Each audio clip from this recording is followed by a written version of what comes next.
पड़ताल जरूरी है। देखिए हमारे साथ मेरे पीछे भारत की सबसे एजेंडा भारत का रहा है और किस तरह से एक नई शुरुआत इस वक्त डीडी न्यूज पर।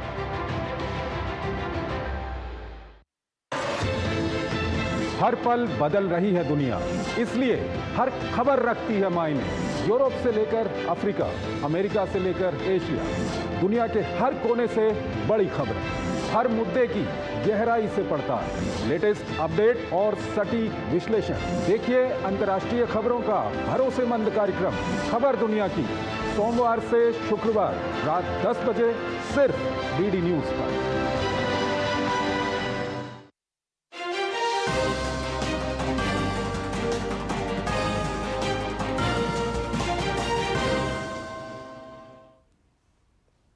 नमस्कार, आप देख रहे हैं डीडी न्यूज। मैं हूं आंचल गुलाटी गुम्बर। आगे बढ़ने से पहले एक नजर सुर्खियों की तरफ। केंद्रीय गृह सचिव गोविंद मोहन आज राज्यों के मुख्य सचिवों के साथ करेंगे बैठक। 244 चिन्हित जिलों से लेकर गांव स्तर तक मॉक ड्रिल की तैयारी।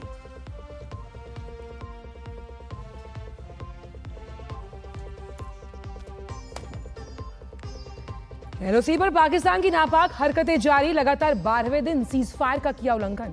भारतीय सेना ने दिया मुंहतोड़ जवाब।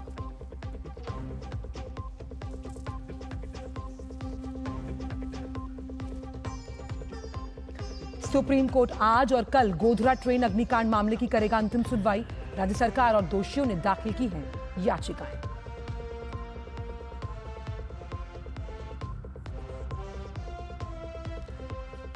अंतर्राष्ट्रीय खबरों में इजराइल का पूरे गाजा पर कब्जा करने का नया प्लान जो है उसे कैबिनेट से मिली मंजूरी। अमेरिका का मिला साथ, वहीं संयुक्त राष्ट्र और अन्य सहायता एजेंसियों ने इस कदम की निंदा।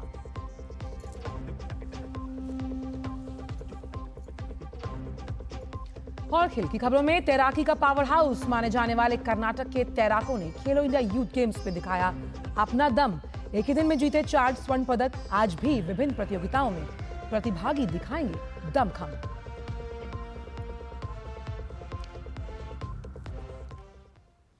और आइए अब जान लेते हैं सभी खबरों को विस्तार के साथ। एलओसी पर पाकिस्तान की नापाक हरकतें जारी हैं और लगातार 12वें दिन सीज फायर का उल्लंघन किया गया। पिछली रात भी उसने बिना उकसावे की फायरिंग की। कुपवाड़ा, बारामूला, पुंछ, राजौरी, मंढेर, नौशहरा, सुंदरबनी, अखनूर के आसपास के कई इलाकों में नियंत्रण रेखा के पार छोटे हथियारों से गोलीबारी की गई। पाकिस्तान की इस कायराना हरकत का भारतीय सेना मुंहतोड़ जवाब दे रही है।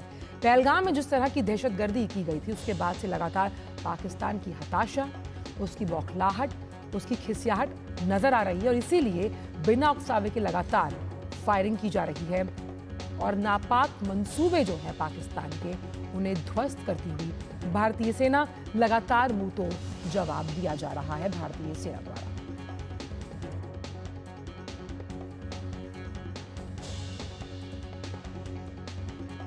तो एलओसी पर पाकिस्तान की नापाक हरकतें जारी हैं, लेकिन माकूल जवाब भारतीय सेना द्वारा दिया जा रहा है। 12वें दिन भी सीज फायर का उल्लंघन किया गया। पहलगाम को लेकर लगातार जिस तरह से इंटरनेशनल सपोर्ट भारत के साथ है, वहीं कहीं ना कहीं एक हताशा, एक डर पाकिस्तान के मन में है और इसीलिए मंढेर, नौशहरा, सुंदरबनी, अखनूर के तमाम वो इलाके हैं जहां पर बिना उकसावे के छोटे हथियारों से पाकिस्तान अपने नापाक मंसूबों को अंजाम देना चाह रहा है, लेकिन ऐसा हो नहीं पा रहा और भारतीय सेना लगातार मुंहतोड़ जवाब दे रही है। जिस तरह से सिक्योरिटी को और टाइट किया गया है, अगर पहलगाम से जुड़े तमाम इलाकों की बात की जाए, और भारतीय सेना सतर्क, सजग होकर मां भारती की रक्षा करती है।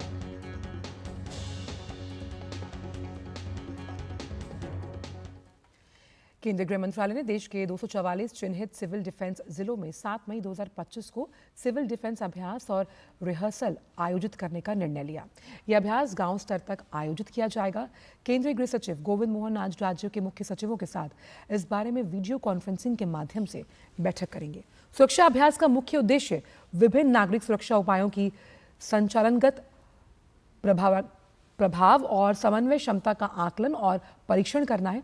सबसे पहले एयर रेड वार्निंग सायरन को चालू किया जाएगा। इसका मतलब ये है कि हमले की चेतावनी देने वाले सायरन को बजाया जाएगा। मॉक ड्रिल में छात्रों और आम नागरिकों को किसी भी आपातकालीन स्थिति से निपटने के लिए प्रशिक्षित भी किया जाएगा। क्रैश ब्लैक आउट के उपाय किए जाएंगे और इसका मतलब है कि हमले के दौरान रोशनी बंद करने यानी क्रैश ब्लैकआउट की व्यवस्था की जाएगी। महत्वपूर्ण प्रतिष्ठानों को जल्दी से छिपाने की व्यवस्था होगी। लोगों को सुरक्षित स्थानों पर ले जाने की योजना बताई जाएगी और इसका अभ्यास भी मॉक ड्रिल के द्वारा करवाया जाएगा। जम्मू कश्मीर के पहलगाम में हुए आतंकी हमले के बाद भारत और पाकिस्तान के बीच बढ़ते तनाव को देखते हुए इंटरनेशनल एयरलाइंस ने पाकिस्तानी एयर स्पेस इस्तेमाल करने से इनकार कर दिया। एयरलाइंस के बयानों और फ्लाइट ट्रैकर डेटा के अनुसार पाकिस्तान के एयर स्पेस से परहेज करने वाली प्रमुख एयरलाइन कंपनीज में से air France, British Airways, Swiss international airlines और जर्मनी की लुफ्थांसा शामिल हैं। लुफ्थांसा समूह की एयरलाइंस ने रॉयटर्स को दिए गए एक बयान में कहा कि अगली सूचना मिलने तक पाकिस्तानी हवाई क्षेत्र से परहेज किया जाएगा और फ्लाइट ट्रैकिंग डेटा से पता चला कि British Airways, Swiss international airlines और एमिरेट्स की कुछ उड़ानें अरब सागर के ऊपर से गुजरी और फिर पाकिस्तानी हवाई क्षेत्र से बचते हुए अपना रुख मोड़ लिया। माना यह जा रहा है कि इंटरनेशनल एयरलाइंस के इस कदम से पाकिस्तान के ओवरफ्लाइट शुल्क से होने वाली आय में भारी नुकसान होगा। गौरतलब है कि पहलगाम में हुए आतंकी हमले के जवाब में भारत ने पाकिस्तानी एयरलाइंस के लिए अपना हवाई क्षेत्र भी बंद कर दिया है। पहलगाम हमले के बाद से पूरी दुनिया भारत के साथ खड़ी नजर आ रही है। भारत के सबसे विश्वस्त मित्र रूस ने भी भारत का खुल के समर्थन किया।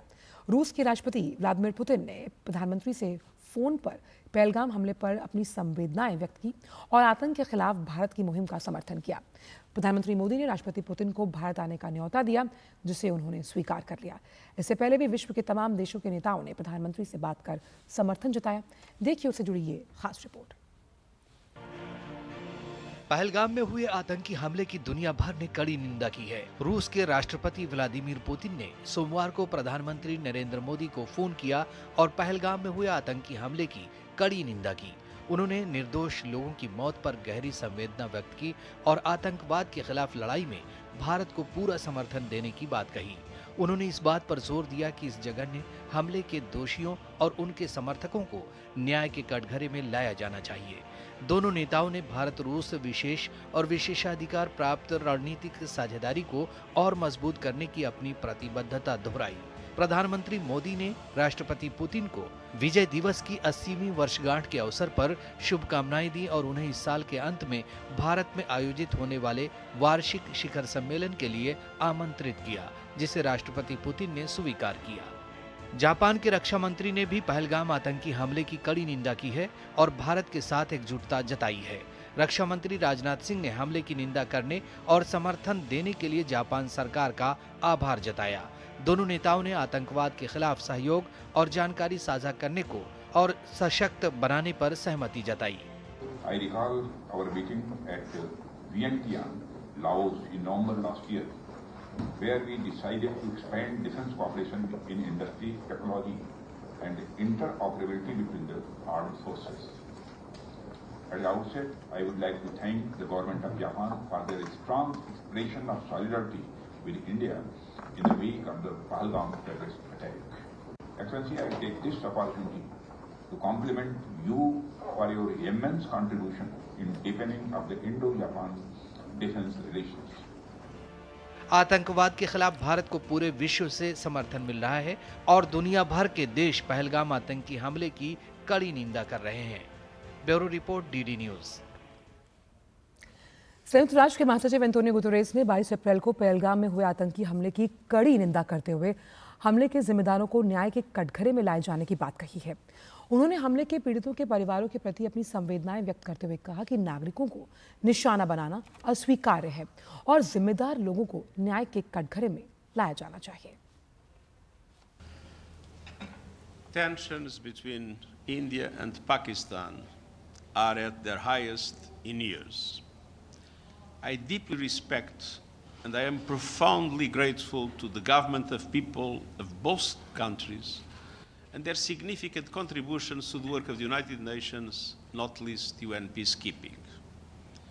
And so it pains me to see relations reaching a boiling point.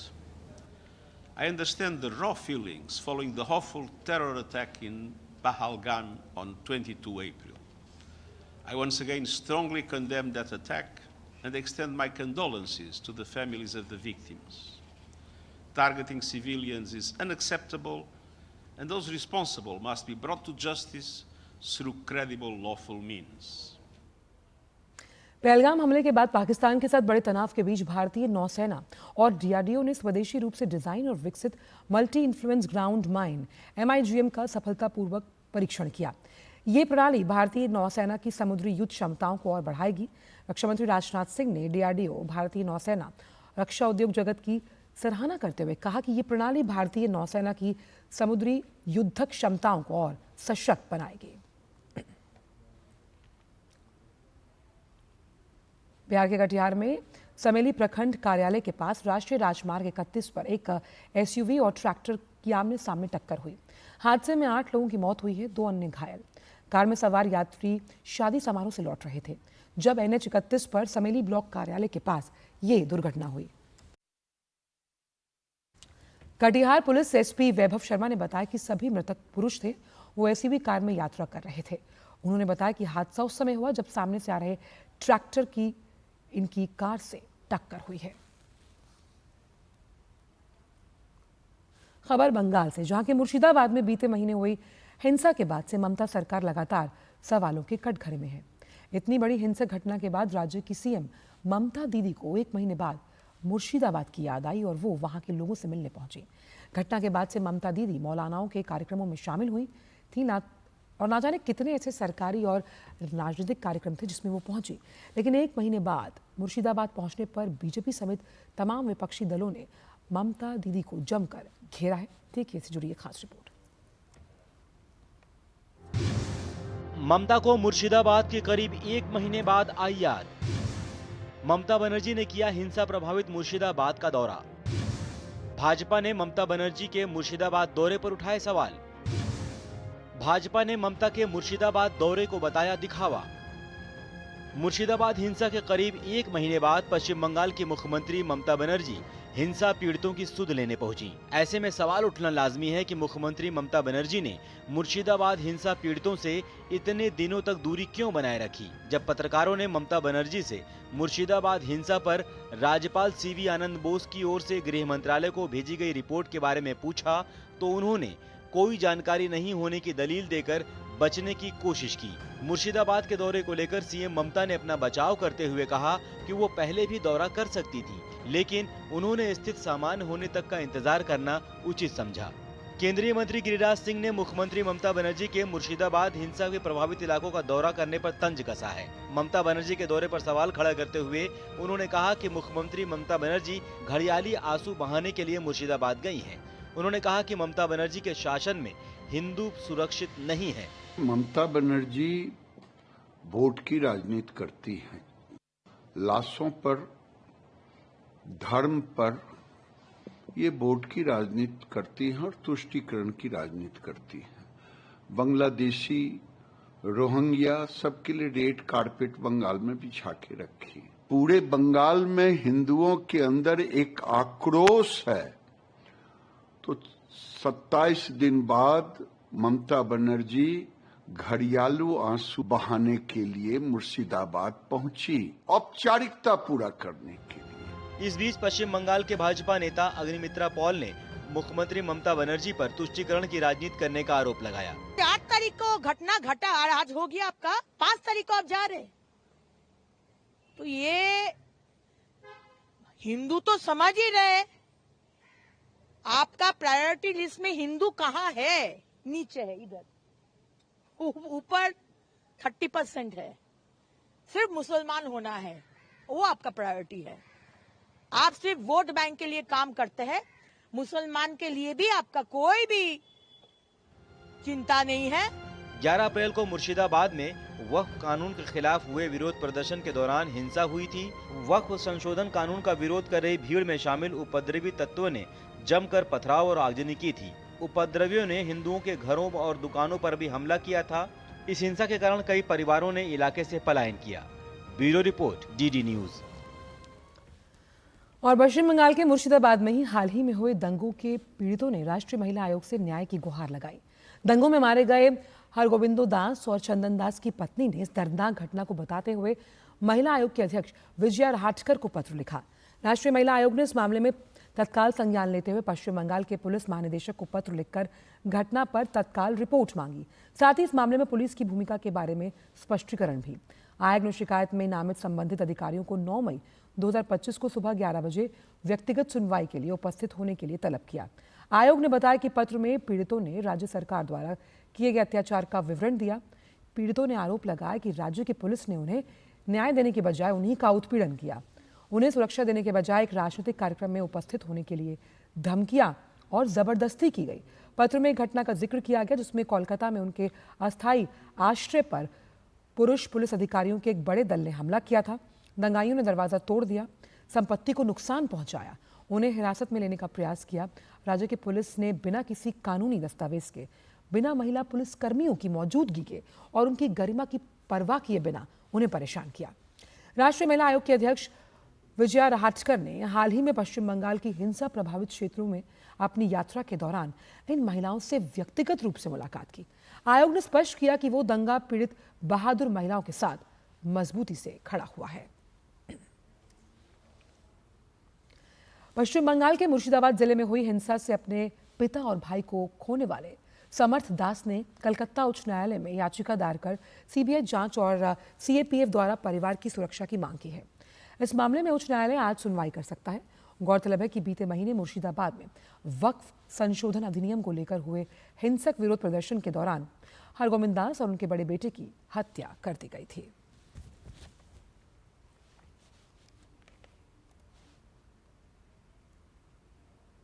और फिलहाल खबरों में वक्त एक छोटे से ब्रेक का है। आप देखते रहिए डीडी न्यूज।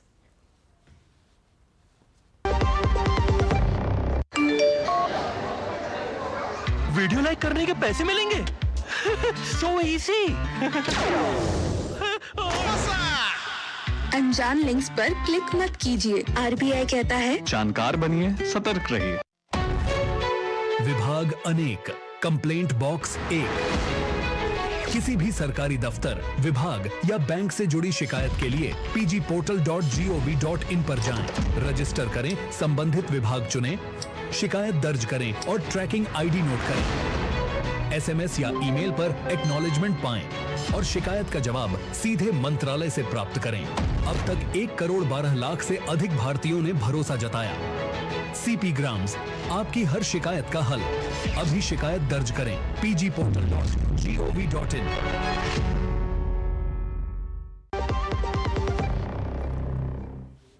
ब्रेक के बाद सभी का स्वागत और रुक करते कुछ अन्य खबरों का। सुप्रीम कोर्ट 2002 के गोधरा ट्रेन आगजनी मामले में आज और कल अंतिम सुनवाई करने वाला है और इस दौरान गुजरात उच्च न्यायालय के 2017 के आदेश के खिलाफ गुजरात सरकार और कई अन्य दोषियों द्वारा दायर अपीलों पर सुनवाई होगी। आपको बताएं कि गुजरात के गोधरा में 27 फरवरी 2002 को साबरमती एक्सप्रेस के S6 कोच में आग लगा दी गई थी, जिसमें 59 लोग मारे गए और इसके बाद राज्य में दंगे भड़क गए थे। गुजरात हाईकोर्ट के अक्टूबर 2017 के फैसले को चुनौती देते हुए शीर्ष अदालत में कई अपील दायर की गई थी। जजों की नियुक्ति प्रक्रिया में पारदर्शिता को लेकर सुप्रीम कोर्ट ने एक बड़ा कदम उठाया। सुप्रीम कोर्ट 9 नवंबर 2022 से 5 मई 2025 तक हाई कोर्ट में जजों की नियुक्ति की पूरी प्रक्रिया की जानकारी सुप्रीम कोर्ट की वेबसाइट पर अपलोड कर दी है, जिसमें बताया गया कि जिन जजों की नियुक्ति हुई क्या वो किसी सिटिंग रिटायर्ड जज से जुड़े तो नहीं। इसके अलावा सुप्रीम कोर्ट के सभी जजों की संपत्ति की जानकारी भी सुप्रीम कोर्ट की वेबसाइट पर अपलोड होगी। 1 अप्रैल को हुई फुल कोर्ट की मीटिंग में यह फैसला लिया गया। जिन जजों की संपत्ति की जानकारी पहले मिल गई है उसे वेबसाइट पर डाला जा चुका है। रुक करते हैं अंतर्राष्ट्रीय जगत से जुड़ी कुछ खास खबरों का। अमेरिकी राष्ट्रपति डोनाल्ड ट्रंप ने एक और बड़ा फैसला लिया। ट्रंप प्रशासन ने हार्वर्ड यूनिवर्सिटी को भविष्य में दी जाने वाली $2.2 अरब की वित्तीय सहायता पर तत्काल प्रभाव से रोक लगा दी। ट्रंप ने इसे संघीय कानून का उल्लंघन बताते हुए कहा कि ऐसी यूनिवर्सिटी को सरकारी फंडिंग का अधिकार नहीं। ट्रंप ने राष्ट्रपति बनने के बाद हार्वर्ड यूनिवर्सिटी को मिलने वाले फंड की समीक्षा शुरू की। इसके साथ ही ट्रंप सरकार ने हार्वर्ड को कुछ नीतिगत बदलाव करने के लिए कहा, जिसका पालन नहीं करने पर फंडिंग रोकने की धमकी दी गई है। ये मामला तब और गरमाया जब हार्वर्ड के प्रोफेसर्स ने ट्रंप के खिलाफ मुकदमा दर्ज कराते हुए इसे असंवैधानिक और यूनिवर्सिटी की स्वायत्तता पर हमला बताया है। खबर इजराइल से, जहां अब गाजा पट्टी पर पूरी तरह से कब्जा करने के लिए बड़े स्तर पर हमले शुरू किए जा सकते हैं। इजराइल के अधिकारियों का कहना है कि उनकी सुरक्षा कैबिनेट ने पूरे गाजा पर कब्जा करने और अनिश्चित समय तक वहां बने रहने की योजना को मंजूरी दी। ये योजना हमास से बंधकों को मुक्त कराने और इजराइल की शर्तों पर युद्ध विराम के लिए दबाव बढ़ाने के इजराइल के प्रयास का हिस्सा है। इस योजना में सैन्य हमलों के जरिए सैकड़ों फिलिस्तीनियों को गाजा से विस्थापित करना भी शामिल है। योजना लागू हुई तो फिलिस्तीनी क्षेत्र में इजराइल के सैन्य अभियान का विस्तार होगा। इससे पूरे क्षेत्र में नया तनाव फैलने के साथ ही गाजा में मानवीय संकट बढ़ सकता है। इजराइल ने यमन के हूती नियंत्रित हुदैदा बंदरगाह पर बड़ा एयर स्ट्राइक किया। इस हवाई हमले के बाद बंदरगाह में भीषण आग लगी। आपको बताएं कि इजरायली सेना ने यमन की ओर से तेल अवीव हवाई अड्डे पर किए ताकतवर हमले का मिसाइल से जवाब दिया है। रुक करते हैं खेल जगत से जुड़ी कुछ खबरों का। तैराकी का पावर हाउस माने जाने वाले कर्नाटक ने अपेक्षित प्रदर्शन करते हुए बिबाड स्विमिंग पूल में आयोजित प्रतियोगिता में 7 में से 4 स्वर्ण पदक जीतकर पदक तालिका में शीर्ष पर स्थान बना लिया। गया में अदिति सतीश हेगड़े ने लड़कियों में 50 मीटर फ्री स्टाइल में स्वर्ण पदक जीतकर गत चैंपियन महाराष्ट्र के अभियान की विजयी शुरुआत की है। बात आईपीएल की, जहां आज मुंबई वानखेड़े स्टेडियम में गुजरात टाइटंस के सामने मुंबई इंडियंस की भिड़ंत है। मुंबई इंडियंस की टीम अंक तालिका में तीसरे स्थान पर, जबकि वहीं गुजरात टाइटंस की टीम 14 अंक के साथ चौथे स्थान पर। दोनों ही टीमें टॉप 4 में जगह पक्की करने के लिए अच्छी स्थिति में। वहीं मुंबई इंडियंस ने 11 में से 7, तो वहीं गुजरात टाइटंस ने 10 में से 7 मैच जीत लिए। जो भी टीम इस मैच में जीत हासिल करेगी उसके लिए आगे की राह आसान। सनराइजर्स हैदराबाद और दिल्ली कैपिटल्स के बीच खेला गया मुकाबला बारिश के कारण रद्द हुआ। इसके बाद दोनों टीमों को एक अंक दिया गया। इसी के साथ पैट कमिंस की टीम प्लेऑफ की दौड़ में बाहर, जबकि दिल्ली कैपिटल्स टीम की उम्मीदें अब भी बरकरार। मैच में सनराइजर्स हैदराबाद ने टॉस जीता, पहले गेंदबाजी का फैसला किया। दिल्ली 20 ओवर में 7 विकेट खोकर 133 रन बनाए। हालांकि बारिश के कारण हैदराबाद की पारी शुरू न हो पाई। दिल्ली की टीम 11 मैचों में 13 अंक और टीम 5वें स्थान पर मौजूद। आज वर्ल्ड एस्थमा डे यानी विश्व दमा दिवस है। इस दिन को मनाने का मुख्य उद्देश्य दमा के बारे में जानकारी और जागरूकता फैलाना है। आवश्यक है कि दमा रोग के लक्षणों की पहचान जल्द हो पाए और सही समय पर इलाज शुरू हो। आप देखिए रिपोर्ट। हमें दीजिए इजाजत। नमस्कार। आज विश्व दमा रोग दिवस है। इसका उद्देश्य है दमा यानी एस्थमा के विषय में लोगों को जानकारी और जागरूकता देना। दमा एक फेफड़ों की बीमारी है जो व्यक्ति में कई जटिल लक्षण उत्पन्न कर सकती है। यदि इसका सही समय पर इलाज न किया जाए तो जीवन के लिए खतरा साबित हो सकती है।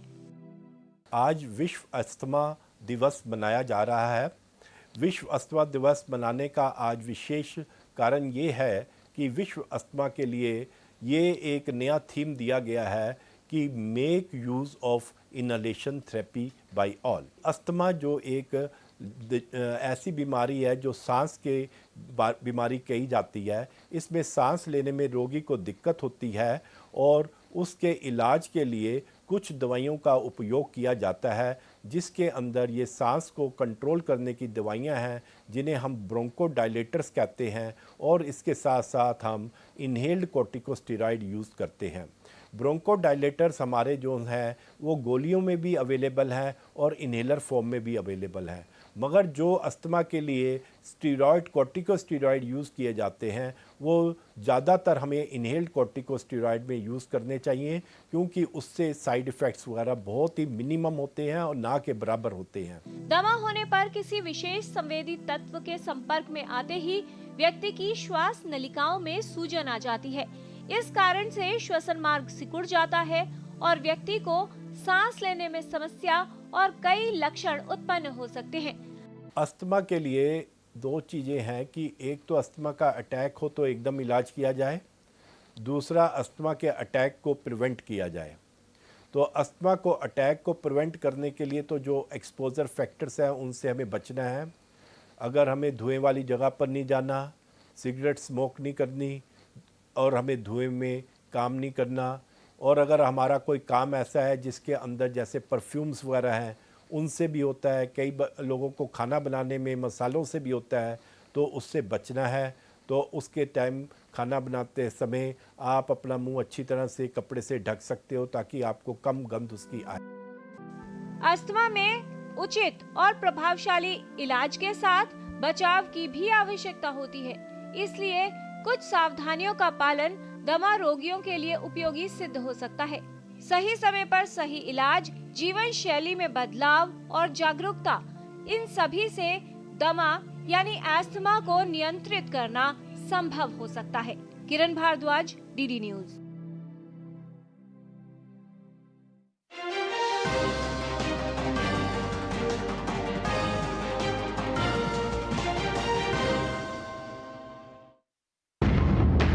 झूठ से भी खतरनाक होता है अधूरा